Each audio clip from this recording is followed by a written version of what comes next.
احنا دلوقتي عند 512، فبعديها 382، بعد كده 320. يعني انا الفريكوينسي بتقل، اذا المفروض الطول يزيد معايا. فانا علشان كده برفع، يعني كل ما ازود الشوكه تبقى ازيد من اللي قبلها في الفريكوينسي بعمل اقل من اللي قبلها في الفريكوينسي بعمل ايه؟ برفع. تمام. احنا دلوقتي جبنا الارقام اللي هي الواحد على الاف حسبناها، والمفروض ان احنا جبنا الاطوال.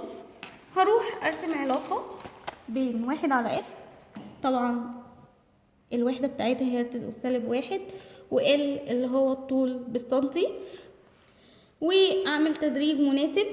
وبعدين طبعا هيطلع لي النقط، اخد خط يكون في وسط النقط، وابدأ اخد نقطتين واجيب المسقط بتاعهم على محور واي وعلى محور اكس. اذا الاسلوب هيبقى بيساوي تقريبا الرقم هنا 22 ناقص 10 على 2.6 ناقص 1.2. طبعا لو انا واخده ال10 اس سالب 3 دي عامل مشترك على المحور بضرب فيها في الاسلوب، ما ننساش. اوكي.